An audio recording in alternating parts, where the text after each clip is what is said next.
The Colorado Avalanche just became terrifying as they're adding a secret weapon ahead of this year's Stanley Cup playoffs. And with the team poised to win another Stanley Cup, this has every other team in the playoffs absolutely horrified. We're going to break it all down in this episode of Hattrick HQ. But before we do that, a quick reminder to hit that subscribe button. About 72% of you watching these videos are not actually subscribed to the channel. So if you want to stay up to date with everything that's happening around the league, around the NHL, or with your favorite team or the Colorado Avalanche, be sure to hit that subscribe button. It is free, so go ahead. You get to stay up to date with everything going on around the league. But today, KC, we have some crazy news, and we've had some crazy stories the last week in the NHL, from Alex Ovechkin finally breaking the goal scoring record, which was incredible to see, to this story about Gabriel Landeskog and the fact that he's missed 2 seasons and it looks like he could be nearing a return.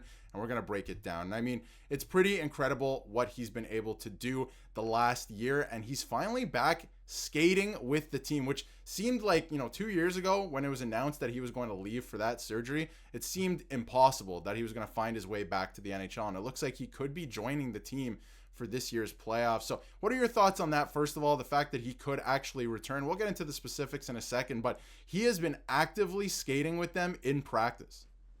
I mean, this is amazing news. I mean, this is a feat that some people thought was impossible. I mean, there's a whole documentary coming out on his journey, which is going to be amazing to watch, just to see this guy battle back at 30 years old to get back to a point where he can play, just practice with the team in general, but looking like he's going to play in the playoffs for the Colorado Avalanche. This is such a great feel-good story for the entire NHL. An injury that nobody has ever came back from. So seeing him hopefully come back from this in the playoffs is going to be really good. And like you said, this guy's going to be a secret weapon for this team. He's going to come back and just immediately make this team way more terrifying than what they already are. I mean, their lineup right now is disgusting, and adding in the captain, Gabriel Landeskog, is just going to make this team even more horrifying. And we'll definitely get into the lineup and what it could look like with Landeskog in the lineup come playoffs. And it is pretty crazy. We'll get to that later in the video. But for those of you who don't know, again, it was a pretty freak injury when it did happen. This was the 2020 playoffs in the bubble against the Dallas Stars, who ended up going to the Stanley Cup final. It was a weird accident. He was cut by his skate. It pretty much, cut his quad, and like a hot knife through butter is how he described it, like completely. He obviously rehabbed through that. He made it back to the NHL. Of course, we know the story. They ended up winning the Stanley Cup. He said he was fine all throughout 2021, and then in 2022, near that Stanley Cup final, his knee started really bothering him. It had nothing to do with the quad, but it did, because what happened with this quad started affecting his knee. He was in a lot of pain. He made it through that playoffs, but then he didn't retire, but he had to take some time off and figure out what was going on. And now he's worked his way back the last 2 years to obviously be skating with the team, and not just skating. He's not just going for a skate. He's not just putting the skates on. He was actively taking reps on power play 1 as early as, March 31st, right? So just a couple weeks ago, he's been skating for a while, again, on power play 1. And you have Nathan MacKinnon coming out and saying that, he thinks it's a matter of when, not if anymore, that he will be returning to the team, which, last year wasn't looking that way. And again, like I keep mentioning, he's been skating with the team. This is him skating with the Avs. And then as recent as April 4th, the Avalanche went off. They were traveling. He's not traveling with the team and skating with them when they're gone on road trips, but he did stay back with the Colorado Eagles and was skating with them. So Casey, do you think that he can make a difference in the playoffs if he does end up getting into the lineup? Because this is a guy who just started skating. He hasn't played NHL hockey in 2 years, and if you throw him right into the playoffs, it could be a bit of a disaster, but still a feel-good story for sure. But what do you think? Is that something that, do you think he can make a difference? Getting your captain back after 2 years is going to make a major difference. Whether maybe he's not the same player he is, but maybe he is. There's always a chance that he is going to play as good as we know he can play. I mean, this guy's been an even distributor his whole NHL career. He can score goals. He can make plays happen. His assists and goals are about even throughout his entire career. So this guy is a guy.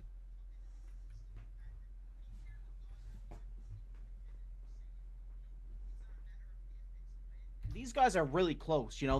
They've grown close during their time in Colorado. So if he's saying that, Landeskog's thinking he's going to play. I mean, if we're hearing that from McKinnon, and there's a reason why they didn't take the captaincy from this guy and give it to McKinnon, because I think a little part of the Colorado front office said this guy's going to get back, and when he gets back, it's going to be a huge thing for this team. And that momentum boost of getting your captain back and him finally getting his strides in the NHL after 2 years is going to provide a huge boost for a team that is already on fire. This team, I would not want to match up with them in the playoffs if Landeskog comes back, and I think this guy could come back and maybe he does get a couple of points, but maybe even if he doesn't, getting the captain back, a guy who's ready to die for your crest, is definitely a big boost, no doubt. I think that's a good point too. I mean, anytime you can get a great player back, obviously you want to take full advantage of that opportunity. And he's a great player, but he's missed some time. But I think there's a different layer to this too, like you alluded to.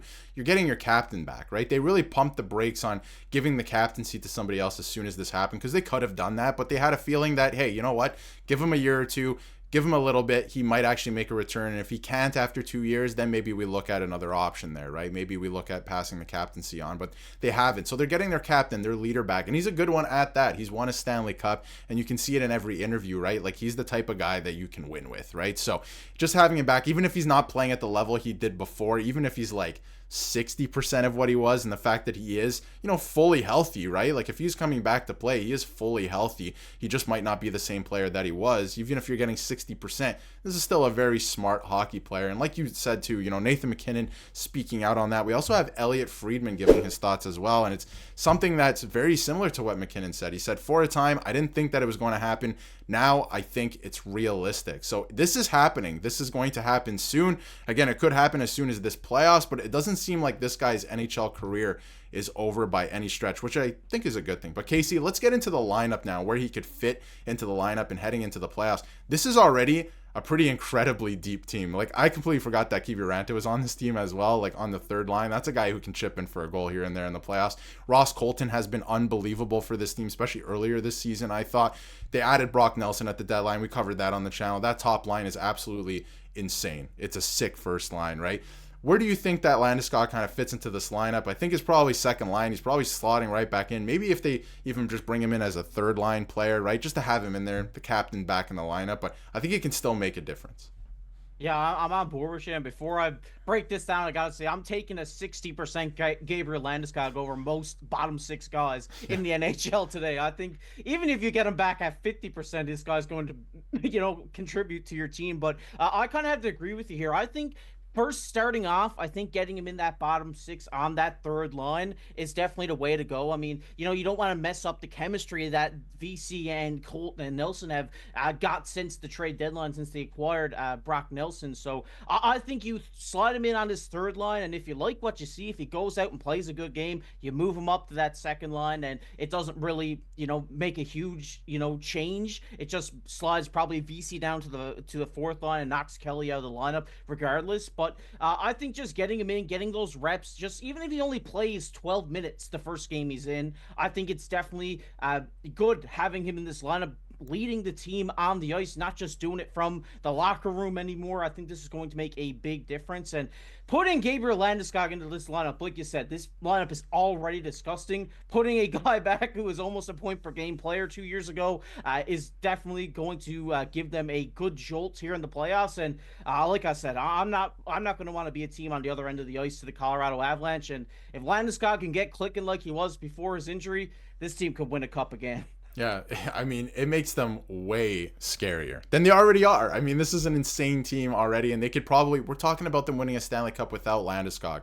If Landeskog comes back, like, that could be pretty crazy. And I think you made a good point there too about, leading the team. He spoke out and said that, and not from the locker room, I mean, just to elaborate a little bit more, but like, he spoke out and said that, he hasn't been traveling with the team. He's still kind of around the team here and there. He'll come in and he'll do his workouts and stuff, but he's not traveling with the team. If he's able to travel with the team, be in the room all the time, he's out there on the ice, he's in the battles, right? It's just different. And I think that he's going to be able to lead this team. And it's going to be a scary team to watch and follow through this year's playoffs because they're going to be there. They're going to be making some noise, and it sounds like their captain could be making a return sooner rather than later. He is skating with the team pretty regularly at this point. It's pretty impressive. So we want to hear what you have to say in the comments about Gabriel Landeskog possibly making his return to the NHL and the Avalanche lineup. It's going to be crazy to watch if he does that and does come back for the playoffs this year. Again, it's looking more and more likely at this point, but we want to hear what you have to say. And if you haven't yet, hit that subscribe button so you get to stay up to date with everything going on around the NHL.